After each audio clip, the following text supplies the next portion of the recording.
আন্দোলন কোনো বিচ্ছিন্ন আন্দোলন নয়, এটা সারা বাংলার ছাত্রদের আন্দোলন, এটা প্রেরণার আন্দোলন, এটা নীতির আন্দোলন, এটা আমাদের আদর্শের আন্দোলন, মুক্তিযুদ্ধের চেতনার আন্দোলন। আমরা ততক্ষণ পর্যন্ত কোটা সংস্কারের জন্য আন্দোলন করব যতক্ষণ পর্যন্ত আমাদের মধ্যে মুক্তিযুদ্ধের চেতনা বজায় থাকবে। কারণ মুক্তিযুদ্ধের চেতনা ন্যায়ের কথা বলে, মুক্তিযুদ্ধের চেতনা সাম্যের কথা বলে। ততক্ষণ পর্যন্ত এই বাংলাতে কোটা সংস্কারের একটা সন্তোষজনক জবাব না আসবে, ততক্ষণ পর্যন্ত গোটা বাংলার ছাত্রদের এই আন্দোলন বহাল থাকবে। আমরা দেখছি 30% কোটা করার জন্য একটা চেষ্টা করা হচ্ছে। হাইকোর্টের প্রতি, মহামান্য হাইকোর্টের প্রতি আমাদের শ্রদ্ধা আছে। আপনারা একটু বিবেচনা করে দেখুন, যখন 30% একটা অসুস্থ প্রতিযোগিতার সৃষ্টি করা হবে, যে সকল সরকারি কর্মকর্তারা এখানে চাকরি পাবেন সেই সকল অফিসগুলোতে কি একটা বিশৃঙ্খলা তৈরি হতে পারে। আপনি 30% কোটা দিয়ে একটা অসুস্থ প্রতিযোগিতা করছেন, যেখানে তুলনামূলক অযোগ্য ব্যক্তি বা যোগ্যতায় পিছিয়ে পড়া ব্যক্তিরা চাকরি পাবার সুযোগ পেতে পারেন। এতে জনসাধারণের সরকারের প্রতি একটা অনাস্থা তৈরি হতে পারে, একটা রাষ্ট্রীয় বিশৃঙ্খলা তৈরি হতে পারে। আমরা সেটা চাই না।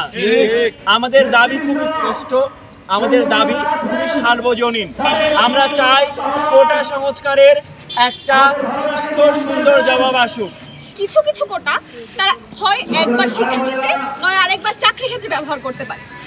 বাংলাদেশ যদি এই রকম কিছু মডেল অনুসরণ করে তাহলে আমরা সকলেই আশ্বস্ত হতে পারবো যে সকলের প্রতি সম ব্যবহার করা হচ্ছে। কেন শুধুমাত্র একজনকে অতিরিক্ত সুবিধা দেওয়ার মাধ্যমে বাকি জনগোষ্ঠীকে পিছিয়ে দেওয়া হচ্ছে? আমরা সকলেই জানি এর মাধ্যমে মেধাবী শিক্ষার্থীরা অনেক পিছিয়ে যাবে এবং এর কারণেই আসলে দেশের বেশিরভাগ শিক্ষার্থী দেশে থাকার পরিবর্তে বাহিরে গিয়ে চাকরি করার ইচ্ছা পোষণ করে। এবং আমাদের মেধা পাচারের অন্যতম কারণ হচ্ছে কোটা ব্যবস্থার এই অসামান্য বৈষম্য।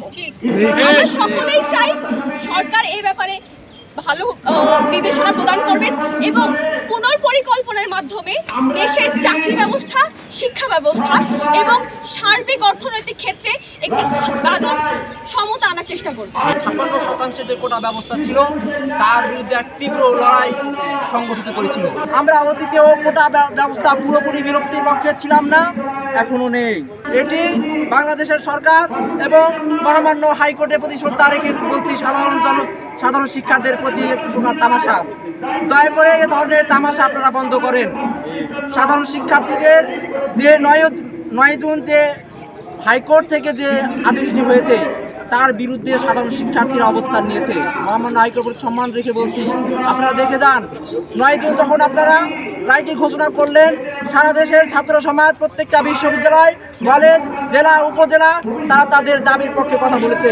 তাই সকলে প্রতিদত্ত আহ্বান রাখবো এবং সরকার এবং সংশ্লিষ্ট সকলে প্রতিদত্ত আহ্বান রাখবো, আপনারা অনুগ্রহ করে এই আপনাদের যে দেশকে মেধাহীন করা চক্রান্ত, সেই চক্রান্ত থেকে সরে আসুন।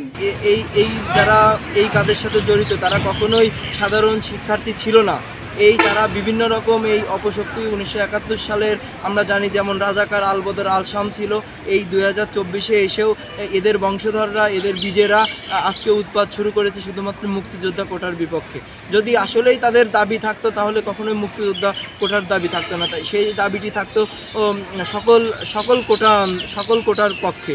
কিন্তু তারা শুধুমাত্র মুক্তিযোদ্ধা কোটাকেই বেছে নিয়েছে, কারণ তারা চায় না যে আজকে 1971 সালের পরে এসে যে 2024 সালে এসে এই মুক্তিযোদ্ধা পরিবাররা সম্মান নিয়ে বাঁচুক। তারা মুক্তিযোদ্ধা পরিবারকে নানা রকমভাবে হেয় করে আসছে, যা আমরা কোনোভাবেই মানতে পারছি না। তাই আমরা সেই সকল অপশক্তিকে প্রতিহত করার জন্য আজকে মৃত্যুঞ্জয়ী মুজিব মোড়ালে আমরা সমবেত হয়েছিলাম। আমরা দেখতে পাচ্ছি একটি কুচক্রী মহল মুক্তিযোদ্ধা কোটার বিরুদ্ধে সাধারণ শিক্ষার্থীদের উস্কে দিচ্ছে। তারা মুক্তিযোদ্ধাদের নাতি নাতনি মেয়ে এদের সম্পর্কে খারাপ মন্তব্য করছে।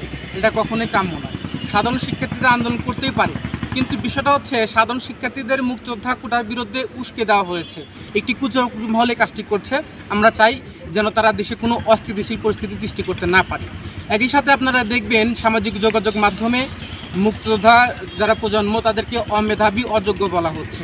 আমার প্রশ্ন হচ্ছে, বিশেষ পিলিতে 4 লক্ষ 5 লক্ষ শিক্ষার্থীদের মাধ্যমে, পরীক্ষার্থীর মাধ্যমে 10,000 শিক্ষার্থী মাত্র পিলিতের বা রিটেনের কোয়ালিফাই করা হয়, যারা কিনা সেম প্রশ্নে সেম মার্ক পেয়ে তারা নিজেদের যোগ্যতা স্বাক্ষর রেখেই এই বিসিএসের রিটেন এবং পিলিতে টেকে, তাহলে তারা কিভাবে অমেধাবী হয়, তারা কিভাবে অযোগ্য হয়, প্রশ্ন রেখে যাচ্ছে। এবং এই যে প্রোপাগান্ডাটি ছড়ানো হয়েছে এটি বিষয়ে যেন সরকার দৃষ্টি আরোপ করে এবং যারা মুক্তিযোদ্ধার কোটা বিরুদ্ধে সাধারণ শিক্ষার্থীদের উস্কে দিচ্ছে এই স্বাধীনতা বিরোধী মহলকে যেন চিহ্নিত করা হয়, তাদের আইনের আওতায় আনা হয়, এটি আমাদের দাবি।